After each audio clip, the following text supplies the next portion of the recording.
दोस्तों, हम सबके जीवन में कभी न कभी खराब परिस्थिति जरूर आती है। ये कहानी हमें बताएगी कि कैसे खराब परिस्थितियां भी हमारे लिए नए मौके लेकर आती हैं। बस हमारे अंदर उन मौकों को तलाशने की सोच होनी चाहिए। एक बार की बात है, एक गरीब आदमी अपने परिवार के साथ गांव से दूर जंगल में एक झोपड़ी में रहता था। एक दिन वहां एक बहुत बड़े साधु गुरुजी अपने शिष्य के साथ आए। शाम का समय हो गया था। गुरुजी और शिष्य दोनों गरीब आदमी की झोपड़ी के पास गए और गरीब आदमी से कुछ खाने के लिए मांगा। गरीब आदमी ने उन्हें कुछ मीठे आम लाकर दिए। गुरुजी और शिष्य ने आम खाए और अपनी भूख मिटाने के बाद वहां से चलने को कहा। चूंकि रात बहुत हो चुकी थी, इसलिए गरीब आदमी ने गुरुजी और शिष्य को अपने पास ही ठहरने के लिए कहा। गुरुजी ने पहले तो मना किया, लेकिन ज्यादा कहने पर वो वहीं ठहरने के लिए मान गए। गुरुजी ने गरीब आदमी से पूछा कि आप क्या काम करते हो? तो इस पर गरीब आदमी ने कहा, मेरी झोपड़ी के पास एक आम का पेड़ है। हम उस पर लगे आमों को खाकर गुजारा करते हैं। बस ऐसे ही सब कुछ चल रहा है। बातें करते हुए रात ज्यादा हो गई थी। नींद आने लगी और सब लोग सो गए।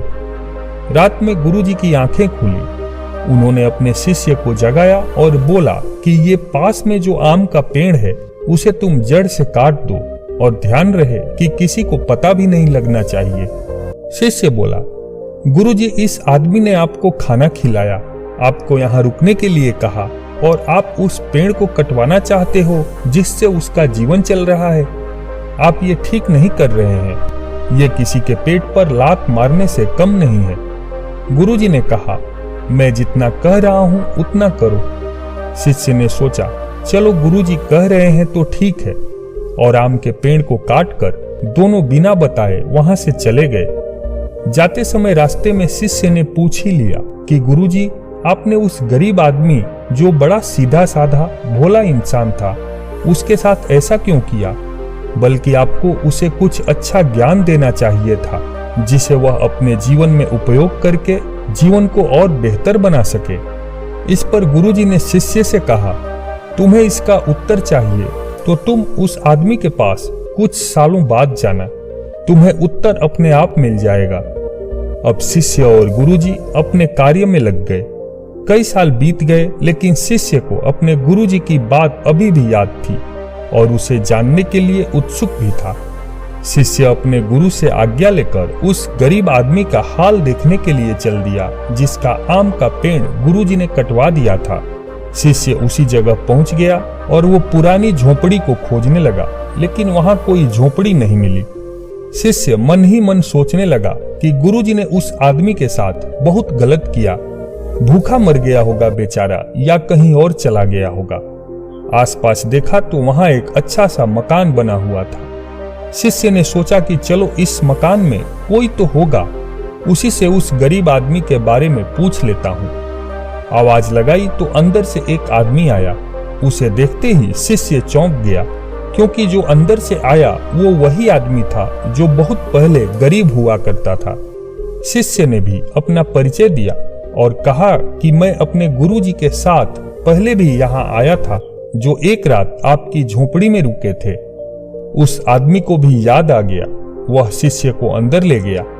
शिष्य ने कहा कि आप तो पहले एक पुरानी झोपड़ी में रहते थे। आपका केवल एक आम का पेड़ था, जिसके आम खाकर आप गुजारा कर रहे थे। ये इतना अच्छा मकान, ये गाड़ी, आपने ये सब कैसे किया? वो आदमी बोला कि जिस दिन आप यहाँ रुके थे, उसी दिन किसी ने मेरे आम के पेड़ को काट दिया। मैं बहुत परेशान हुआ, लेकिन कुछ न होने के कारण पहले तो मेरे समझ में कुछ नहीं आया। फिर बाद में मैंने यहाँ पड़ी खाली जमीन को साफ किया, उसमें कुछ फसल लगाई और धीरे धीरे मुझे मुनाफा होता गया। फिर मैंने और अधिक जगह को साफ किए, उसमें फसल उगाता रहा। अब मेरे पास बहुत बड़े खेत हैं और लाखों रुपए की हर साल फसल बेच लेता हूँ। अब मेरी जिंदगी एकदम ठीक है। अब मैं उस आदमी को धन्यवाद देना चाहता हूँ जिसने मेरे आम के पेड़ को काटा था, क्योंकि उसी कारण मैं अमीर बन पाया। यह सब सुनकर शिष्य भी समझ गया कि गुरुजी ने जो आम का पेड़ कटवाया था उसी का नतीजा है जो ये आदमी, जिसने कभी कमाना सीखा ही नहीं था, बस अपना पेट भरने को ही जिंदगी समझता था, जिसे किसी और चीज के बारे में पता ही नहीं था, उसको एक कामयाब व बड़ा किसान बना दिया। मित्रों, यह कहानी हमें सिखाती है कि हमारे जीवन में भी कभी कभी ऐसा ही आम का पेड़ आ जाता है, जिसके चक्कर में हम कुछ और ज्यादा करने की सोच ही नहीं पाते हैं, और जैसा पहले होता आया है वैसा ही होता रहता है, और हम दोष देते हैं कि मुझे तो कुछ और करने का मौका ही नहीं मिला। इसलिए देखिए कि आपकी भी सफलता में कोई आम का पेड़ बाधा तो नहीं बन रहा है। वीडियो कैसी लगी कमेंट में जरूर बताएं, साथ ही साथ एक लाइक करके चैनल को सब्सक्राइब जरूर करें।